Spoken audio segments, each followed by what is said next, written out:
And I think that's the thing about a lot of business is that it can be so overthought. Yeah. You know, you can overanalyze and overthink. And I mean, look, if I actually sat down and looked at the economics of running a high-end cake shop, I would never open one, ever.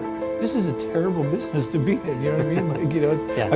you gotta be like Wile E. Coyote, you know, you gotta walk off the cliff, you know, and like not realize that you're not on the cliff anymore. I mean, that's really what you gotta do. Hi, I'm Bryan Elliott. Welcome to another edition of Behind the Brand. Today I'm here with Charm City Cakes founder Duff Goldman and star of the Food Network on just about every show on television. Duff, welcome to the show. Thanks for having me. Duff, I usually ask my guests, how'd you get this job? How did I get this job? I made it. I guess I created this job. You're good at making things. We've established that. Yeah, yeah. So your I was, I was working as a personal chef for a family, and I wanted to be in a band. Right, that was my goal, was to be a rock star. Yeah. So, you know, when you're working, especially in the food industry, you know, weekends you're working the most, nights you're working the most. The times when everybody else is partying, that's when you're working the most. And the times when you want to be playing music is usually on the weekends at night, and that's when you're working so much. So I was like, how do I have a job that will allow me to do what I do best, which is cook, and be in a band and actually try to like make it, you know, as a rock star. Yeah. And so I quit my job and I started a cake shop.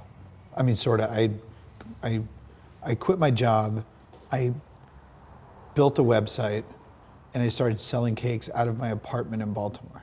Awesome. Right, and it was great because I could work when I wanted to. I could take like 2 or 3 months off, go on tour, you know, do my thing. As long as I was making enough money to pay my rent, I was happy. I was like 22. I was like, whatever, it was great. Musician slash chef. Slash graffiti artist, slash mechanic, slash other things, yeah. So how did you know that you had those skills, or when did you know that what you were good at? It's kind of in my blood. So when I was about 14 years old, something like that, I like discovered that I was also sort of creative, and I became a graffiti artist. So your parents encouraged it, said, you know, do your thing, and No, definitely. I mean, they encouraged me to be creative. They did not encourage me to, you know, jump the fences in Braintree Sure. and spray paint on, you know, the sides of subway trains. maybe they didn't know, but Well, they encouraged you to do art. They did, Yeah. very much so, yeah.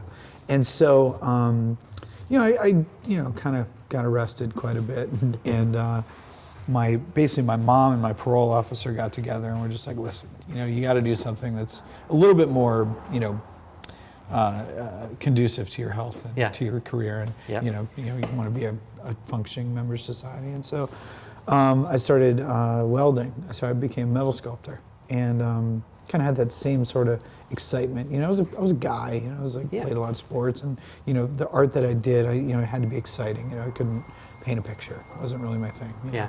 jumping a train or jumping a fence and, you know, sneaking into a train yard and getting chased by cops, that's fun. But you've been able to parlay the success you've had on TV, and that's been a lot of the momentum that's helped push your businesses, right? So you've got like East Coast, West Coast thing now going. You've got this cake mix, which we're seeing behind me, Yeah. which is a place where you can come and make your own custom cakes. Yeah. Talk a little bit about what it is.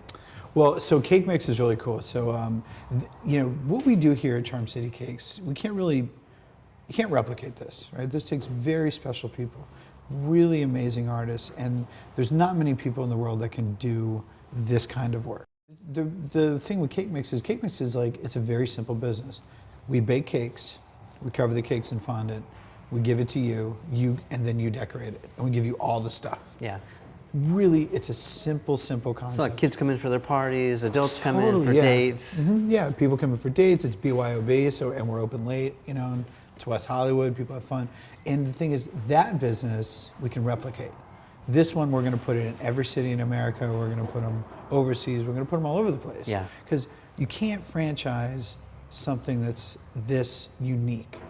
But something like that, it's unique, but it doesn't take the kind of talent that I have working here. It doesn't take these people that are, you know, so highly skilled. You know, I mean, these are specialists Yeah. that work here. I mean, these guys are, you know, like as special as, you know, NASA engineers. You know, we're like over there. You bake a cake, you ice it, you cover it. I mean, the cake's still Yeah, gonna it's more taste about good. the experience. People come and do it. We need really fun people over there, and there's a lot of fun people in the world. Yeah. You know. There's some amazing cakes around this shop. Talk to us about some of the most amazing cakes, or some of the most intricate or difficult. Like, what's the most difficult thing you've done? We made a life-size elephant. A life-size elephant. Yeah, we had to drive it Wow. from Baltimore to Arizona. Wow. Yeah, and like that's kind of one of those things. Like, how do you make a life-size elephant cake? Who was And I that like, for? Some guy. Wow. How do you eat an elephant? One bite at a time, right? One bite at a time. Like, he asked me to make it for him. I said okay, You got it. and I made it. I had no idea how to make it. What does a cake like that cost? A lot.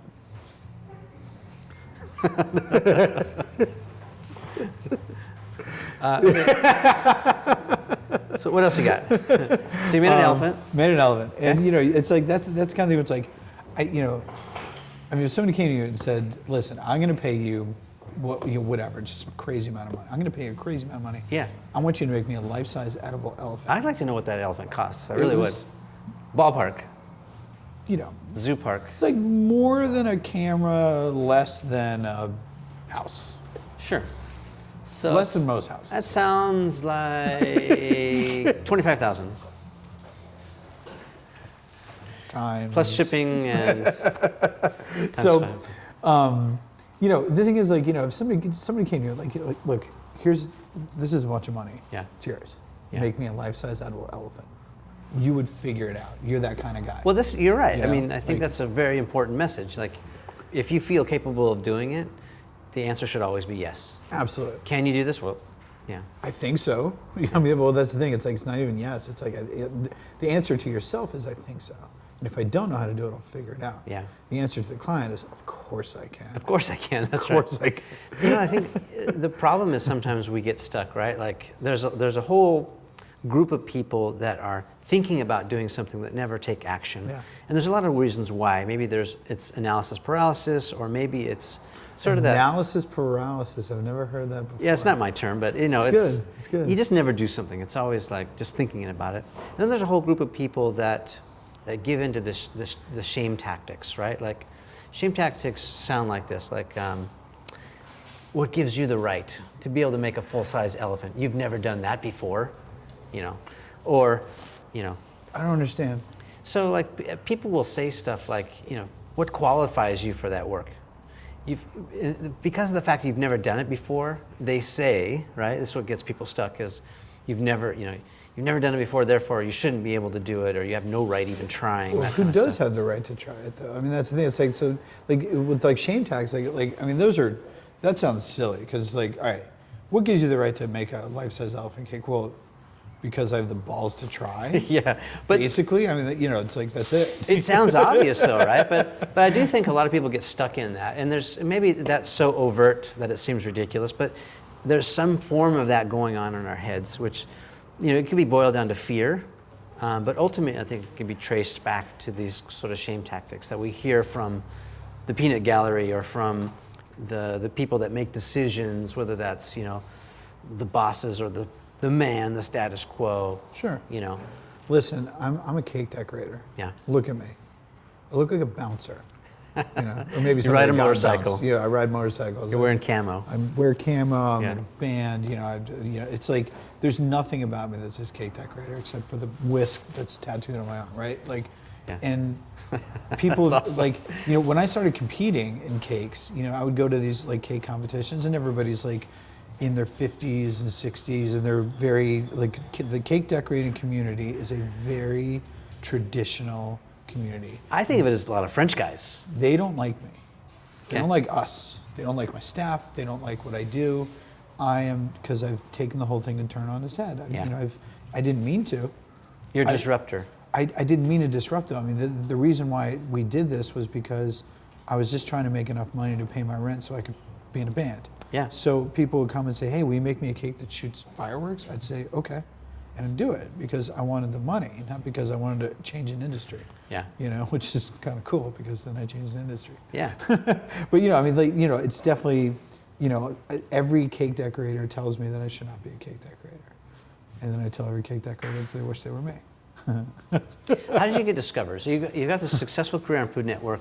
You're doing a bunch of things. You're traveling. You're doing this. You're doing that. How did you get discovered? Well, Here's the thing. I got discovered, and this is a quote that I'm paraphrasing from Banksy, who's a graffiti artist. Yep. Banksy said, fame is a byproduct of doing something else well, right? It's basically very true. If you go to culinary school because you want to be on the Food Network, you will never be on the Food Network. Yeah. Promise. I want to just look right in the camera and say that one more time. Okay. Because that's a super important message. All right, this is very important. If you go to culinary school because you want to be on the Food Network, you will never be on the Food Network. Promise. If you go to Food Network to be an amazing chef, and you're an amazing person who's giving and generous and warm and unique and funny, you might be on the Food Network. It's basically how it works. And I never wanted to be on television. It wasn't my goal. You know, I was never, I didn't want to be like, again, I wasn't trying to be famous. I was just trying to be in a band. Yeah. Right? Well, you're doing great work. Yeah. But how did you get found? Did you make a cake for a producer one day and you delivered it to his house? No, basically the way that we sort of got discovered was we got a reputation because I started hiring all of my friends, right? All my friends who were also in rock bands. Okay. And all my friends who also wanted to go on tour, and like they saw that this model that I created was working for me. I was able to make enough money to pay my rent, and then close down and go on tour. Mm-hmm. So what happened was all my friends were like, "Hey, I want to go on tour. I want to make cakes." And I was like, "Let's make cakes together," you know. And so I started hiring all my friends, and they would come in. We would decorate cakes, and then it was cool because once I hired like my first friend, our output went up by like way more than 50%. I mean, went through the roof because now we were able to stay open. So in the busy season, we can make twice as many cakes. But then that 2 months when I would shut down, where I could still make a couple of cakes, now we were making more cakes. Sure. Because like the slower months, he would work or I would work. Yeah. And then we would cover Trade for off. each other. Yeah, I get it.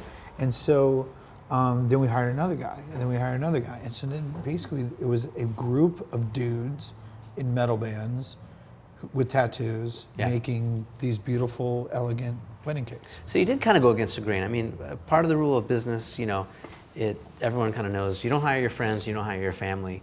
But you hired your friends who had no experience in cake making. Maybe that was the secret sauce, eh? Well, they were very creative. Okay. You know, I hired creative people, and I mean, there was a lot of my friends that wanted to work for me that I did not hire. Okay.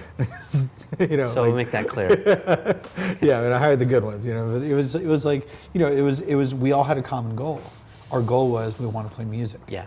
You know, and So the baking is a means to an end. it was a means to an end, but we knew that we had to do it well to like we were living this rock and roll lifestyle. Yeah. Like we were actually able to be in bands and like not, you know, squat like our other friends who were just like living in warehouses and you know, like just slumming it. We were actually like running our own business, making enough money that we all were able to eat.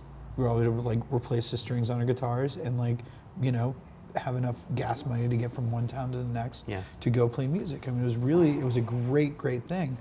So we got this reputation, and just people just started to, you know, it's a small community, and people started to talk. Hey, there's these like 20-somethings in Baltimore that make these amazing cakes, but they're all dudes. Yeah. And they're all like in metal bands, and they're like tattoos, and like they don't look like they never wear chef coats. So was this kind of like before the whole Food Network food explosion of all these different cake shows and cooking shows? Yeah. I mean, it was way before cake shows. I mean, like the cooking shows were there, but it was way before anybody was putting It was cakes starting on to ramp television. up, maybe starting to get hot. Not really cakes. No, I mean, this is like cakes were like nobody really saw cakes as exciting. Yeah. And they're not. Cakes are boring. Well, it's about the people, I think. It's about the people. art. Well, you have to. Yeah, there's a lot of time lapse involved with I can imagine. filming cake decorating because it's a very slow process. Fondant. And, It's like okay, you guys ready? This is gonna be great. Yeah. 3 hours later. Right, you know, totally. You know, so there was definitely a lot of time lapse involved. But So how'd you get to TV? Tell me. So with television, basically what happened was people were talking about us. Yeah. And then the Food Network came and they said, hey, you know, we looked on your website, we saw your cakes. They're amazing. You seem like a pretty cool guy. We're doing a special for this. They had a show called, I think it was called Sugar Rush. Okay. Right? And they were like, we want to feature 3 cake decorators all making a celebration cake for a specific holiday. And I was like, okay, can I pick the holiday? And they were like, yeah. I was like, all right. And so I'm thinking like, okay, here comes Food Network, right? This is Food Network, Emerald, Bobby Flay. Yeah. This is, this Big is time. huge. This is my shot, basically. Like, Yeah. This is cool because like, wow, like they're asking me for something. Again, I still just want to be in a band. Yeah. But I'm like, wait, if I'm on Food Network, maybe I can like get bigger shows. Yeah, or better guitar. Yeah. Well, yeah. It's not the wand, it's the wizard. Okay. Fair enough. But so I was just like, okay, well, let's do a really good job. Okay, Food Network's going to come. Let's do a really good job. Because it's not luck, but it's what you make of the opportunities that are given you, and this was a huge opportunity. Yeah. So you knew it. It was teed up, ready to go. I was like, this is a great opportunity. I am going to absolutely swing for the fences. Yeah. So I asked Food Network, I said, will you guys let me do the 4th of July? And they were like, yeah, no one's asked for the 4th of July. You should totally do the 4th of July. It's like, awesome. So my dad had a house on the Chesapeake Bay, like right on the water, right? So we built this cake that was a giant cannon. Okay. And we made it red, white, and blue, and it was on a camouflage base, and it had bald eagles. All it was just like America. Americana, right? yeah. Yeah, totally. Just like super American Yep. cake. And then what I didn't tell Food Network was I put a piece of PVC pipe down the middle, and I drove up to Pennsylvania, and I got those big mortar fireworks. Okay. With like the long, like the Yeah. the legit real fireworks. Sure. Like the really dangerous ones that you would definitely get arrested for. Yeah. So I got a bunch of those. I called all of my friends. I told them to call all of their friends. My dad has this huge place on the Chesapeake. We get a bunch of kegs of beer. All my friends show up, and I'm like, okay, we have to deliver this cake. And Food Network, they're filming. They filmed us making this cake, and they thought like that was it. Okay, Duff made a cannon. Yeah. Cool. And I was like, okay, we got to go deliver the cake. And they were like, okay, I guess we'll follow you. And I'm like, all right. They get in their van, we get in our van, we drive down to my dad's house, we show up there, there's like 150 of my friends, bunch of kegs of beer, everybody's having a Big huge party. Yep. And they're like, what's going on? I'm like, we're having a party, this is great, right? And they're like, oh man, this is, we don't have any like party footage, this is awesome. Yeah. I was like, yeah, we're gonna eat the cake. And they're like, oh, this is great, we're gonna eat the cake. So I was like, but before we eat the cake, we have to light the cake. And they're like, what do you mean light the cake? And I was like, I'll show you. So we take the cake down. My dad had a big dock. So put the cake on the dock, and I pulled out this, gigantic, huge mortar firework, and I drop it down on the thing. And I just sit there with a lighter and I light it. And all of a sudden you see all the camera guys like back up. The host backs up. Everybody like backs up. And I was just like, careful guys.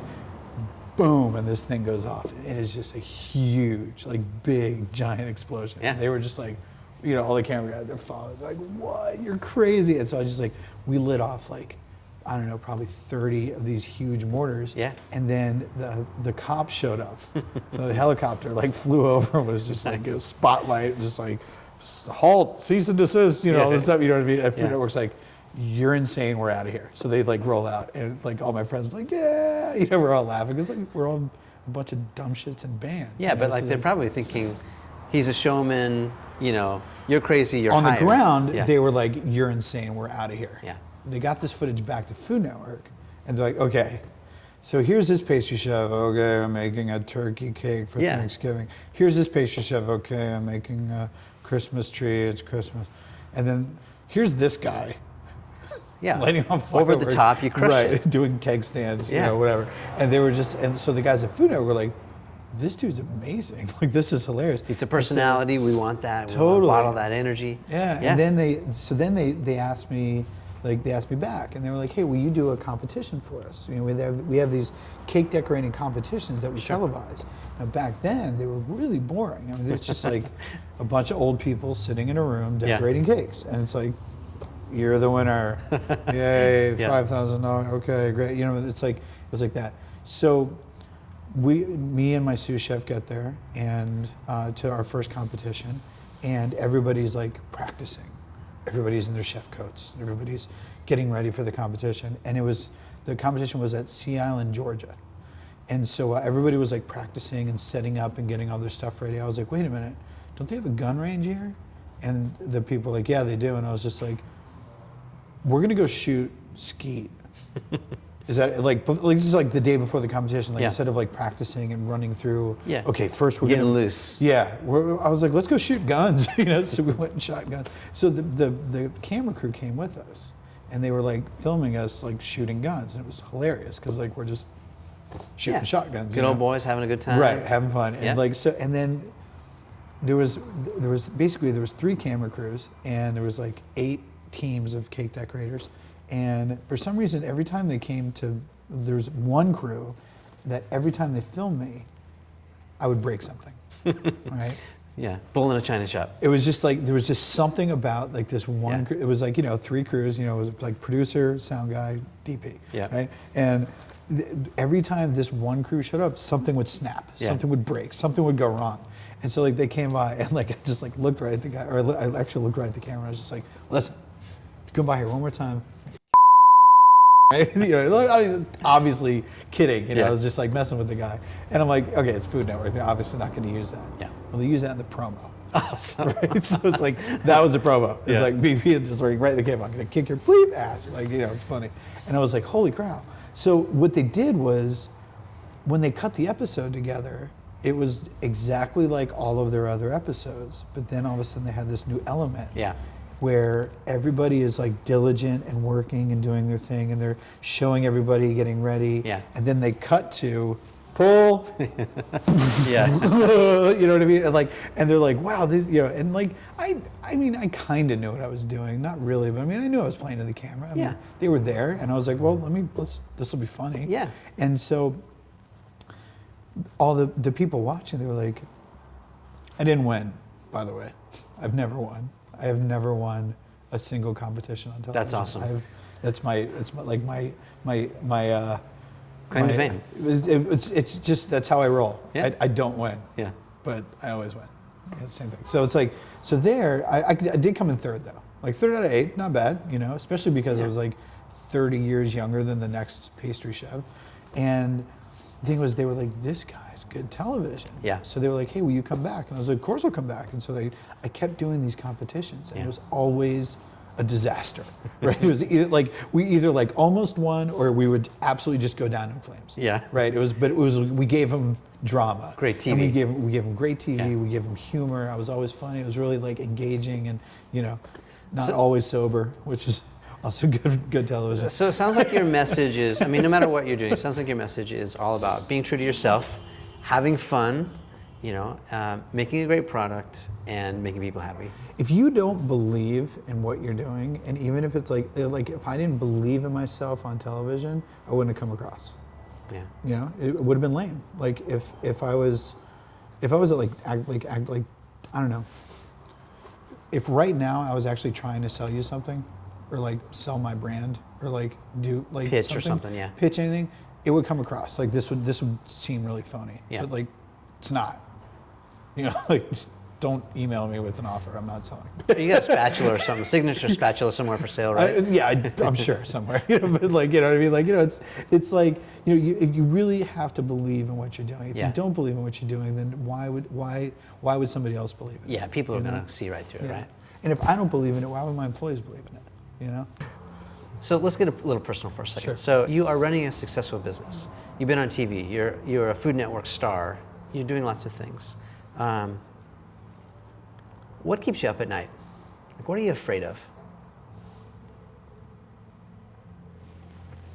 What am I afraid of?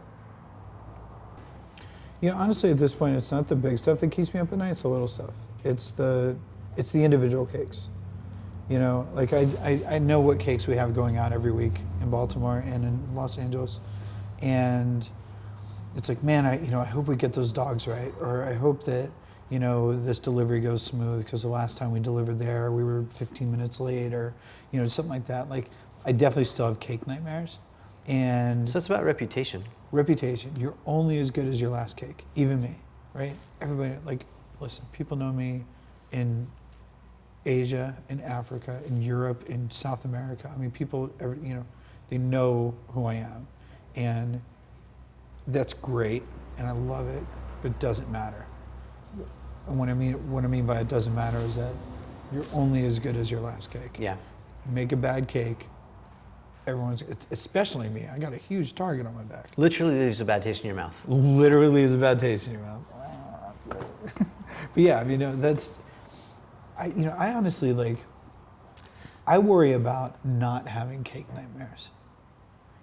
Like if I didn't have cake nightmares, and those are I literally have cake nightmares where I'll be dreaming about, the bride's dad is on the phone and we haven't even started baking the cake yet, and he's like, "Where's the cake? You're already 20 minutes late." So it's anxiety about keeping people happy or getting it right. Yeah, we got just making awesome cakes and Because I don't have cake nightmares, but that sounds awful. Well, it's terrible because it's happened. I guess I have the same kind of thing for my viewers. I want to create the best kind of content. Yeah. Yeah. I mean, you want to give your viewers are definitely going to want to see something that is helpful. They want to know that they've spent a half an hour with you and whatever idiot you got to talk to you about, and they want to know that it was well spent. Yeah. Same thing with us. I want my customers to know they got an amazing cake. They work hard for their money. They spent their money on one of my cakes, and they are so stoked about it, and they're really happy with what they got. Where is Charm City headed? Where is Duff Goldman headed? Well, right now, it's actually really this has been probably my happiest, best year because I hired a CEO. And I got to the point where I just can't handle the growth anymore. I've really realized my limitations. I should have realized my limitations 6 years ago, but I finally was like, you know what? I just need somebody who understands how all this mishigas works. So good for you. I got a CEO, and it's been great. He's taking care of everything. So I've been I'm able to focus on the things that I do. I'm the face of the brand. Another very smart message, delegating, letting people do what they do best, and then taking and running, with the vision and other things that you're doing. I'm a terrible businessman. I'm terrible at it. You make great cakes. I make great cakes. I'm nice to people. You know what I mean? Well, sometimes. You know what I mean? But that's it. I don't know anything about this. So I got a guy who really understands strategy. Good. Understands what we're going to do in 5 years, 6 years, 7 years, 10 years. And what does that look like? Couple years down the road, where are you I guys don't know. headed? You got to ask him. What's your vision? What are some things that you want to accomplish? I don't know. I'd like to retire by the time I'm 45. Have a bunch of kids, take them to practice, go to PTA meetings, that kind of stuff. Yeah. Was there a point where you felt like it was a failure at all? Like I'm not going to make it, or did it always was it a slow snowball I still roll? think I'm not going to make it sometimes. So is that part of your secret to success then? Is not Constant feeling like fear. you've ever made it? Yeah. It's almost like a samurai. It's like samurais meditate on death. Yeah. And that's why they're indestructible. So now we're unveiling a little bit of the secret sauce. So this is good. It's basically this could all go away tomorrow. Yeah. Easily. So you're living like this is your last day. If there's a nail in one of those cakes, I'm done. I got a business partner I don't want. You know what I mean? And I think I really do still fear to this day that I could fail. It's a constant fear. It never goes away. But that first day, when I woke up, 20, 22, 23, however old I was, I have no paycheck, I have no job, I have no prospect, I have nothing. All I had was this idea of what I wanted to do. And then I called my super smart dad. Hey Dad, how do I start a cake shop? Sell a cake, son. Thanks, Dad. And I did. So let me ask you this. So at that time you had far less to lose, and you didn't have to fall from very far if you made a mistake or failed, right? So do you think starting something new today, because you've built sort of this empire, do you think it's harder to start something today, or was it harder to start something back then? If you've got something new you want to do right now, any more difficult? I think I've learned some stuff. Yeah, but you have so much more to lose. I have a lot to lose, but I can only go to zero. Yeah, but so much further though than zero. Zero to wherever you were back then was just to maybe fall out of bed. Now but it's still but it's still zero. I mean, the thing actually now, the scariest thing is that I have employees, people that depend on me. People that, and I mean, I depend on them, but they really depend on me to make sure that this place is afloat and doing well. And so, that's like the biggest thing is like it's my friends and employees' livelihoods. That for me would be the biggest sort of gut-wrenching thing if all this went away, if we went out of business. You know what I mean? That would be the one thing that I think I couldn't live with. But if this went out of, if we literally shut the doors tomorrow, I could walk down the street and get a job. Sure. I know that. I can cook. I have a trade. Yeah. I guess what I want to ask is, harder to start something today from your vantage point, your POV, versus when you first got started. When you first got started, you had nothing to lose. You had everything to gain. Yeah, I had no idea what I was doing. I was making mistakes left, right, and center. So is it harder today to start something? I don't think so. And why? Because I think I've learned I've learned a lot of stuff by screwing up. But you make all these dumb little mistakes, and now I know before I do something to call my accountant and figure out, do I need to charge sales tax? Yeah. Yeah. Like, I mean, I know like I need to, get I need to get a permit from the health department. Yeah. Right. When I first started, I didn't have a permit from the health department. You can't sell cakes out of your apartment with a cat running around. That's terrible. Yeah. You know what I mean? And then when I did get busted by the health department, they showed up at the door and knocked on the door, and I opened the door, and they were like, "Hey, we're from the health department. We heard you're running a cake shop out of this apartment." And I was like, "That's weird." And they were like, "So if we came in there, we wouldn't find any cake decorating equipment?" And I was like, "Do I look like a cake decorator?" And they were like, "Good point," and they left. It's amazing. But I'm a really bad liar. Yeah. But for some reason, I'm really good at lying in the health department. Gotcha. Let me break this down a little bit more. So I guess what I'm really trying to get at too is, a lot of people, they'll start something, just like you did back in the day, but it doesn't always work out. I mean, it sounds like yours was a slow roll and you grew it into something big, and that's awesome. But what if it doesn't go that way? Like, how long do you give, and just, talk to the camera, give advice. How long do you give what you think is a good idea before you cut bait, before you give up on your dream, before you pivot, or like, this is not working, let's try something else? I don't know if I'm the right person to answer that question. Yeah. Because I've only started one business. It worked. It's like I'm not saying I haven't made mistakes. I've made millions of mistakes. Aren't you thinking about trying new things though? I mean, you're... Yeah, but I mean, the stuff I'm thinking about trying now is like, I want to put my, one thing I would love to do is take the graffiti that I used to do when I was a little kid and put it on canvas, right? It doesn't really take too much capital. Yeah. I need a place to paint. I need to buy paint, buy some canvas. I mean, I'm in a position now where I can afford it and I don't have to steal it. Still low risk though. Yeah. Pretty low risk. Okay. Build a $2,000 website, put my artwork up there and ship it across the country and do some e-commerce. Sure. The thing is, like, now I know those words. Like, back then, when I first started, like, building a website was like one of the scariest things I've ever heard of. Now it's like I call a web design firm and say, "Hey, I need a e-commerce platform."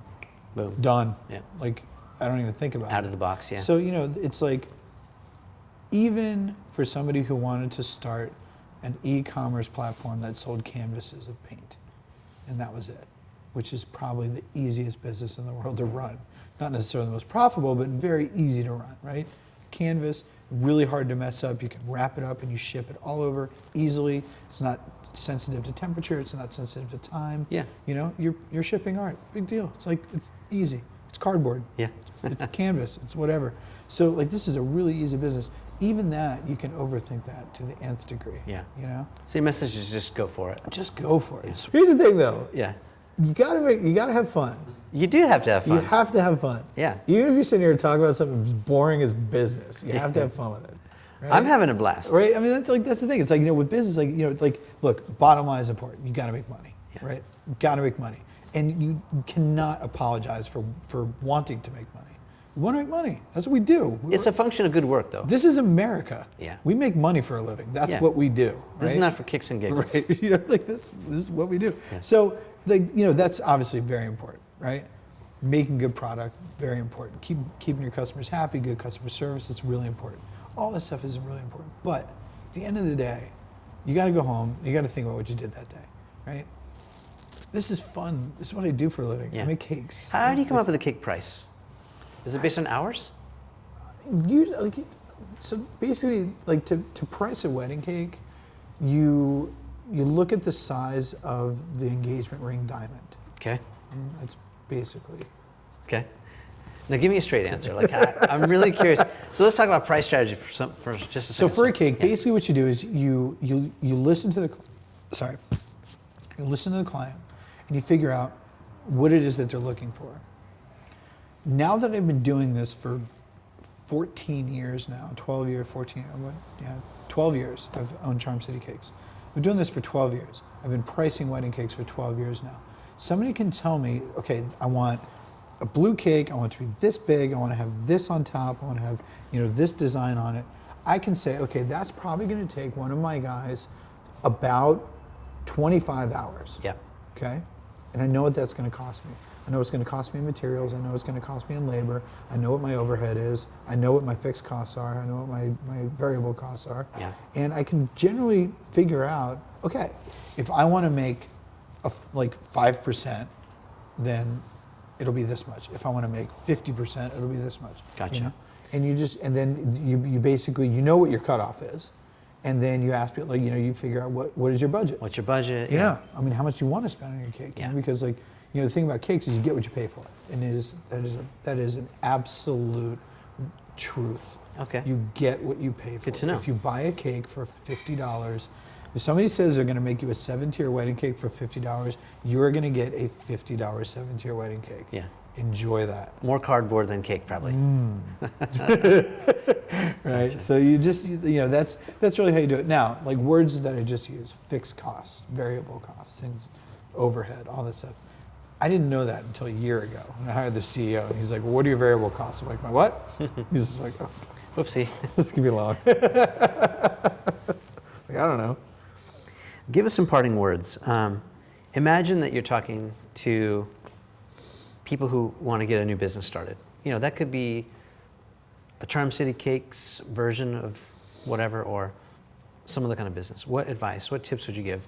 Here are my best tips on what to do when you start a business. You need to have multiple personalities. You need to be incredibly humble.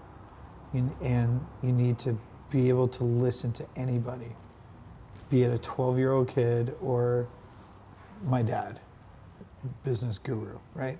You need to listen to everybody and take everybody's words and see the merit of them. Mm-hmm.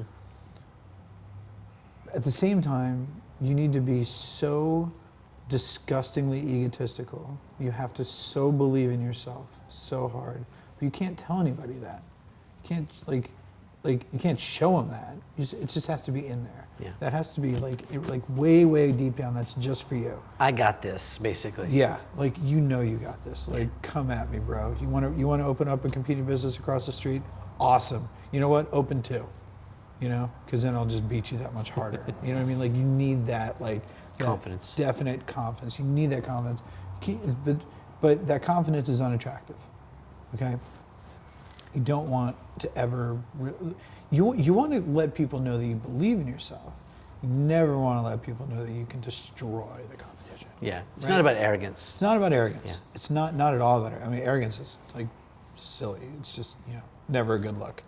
Even when you're winning the Super Bowl, it's never a good look. You know what I mean? Maybe for a minute or two. You know what I mean? All right, wise words from Charm City Cakes founder Duff Goldman, star of the Food Network. Duff, thanks for being on the show. My pleasure. Thank you. Thank you. Behind the Brand features the people who are making things happen. Get the insight to grow your biz from experts who've done it. Get behind the brand.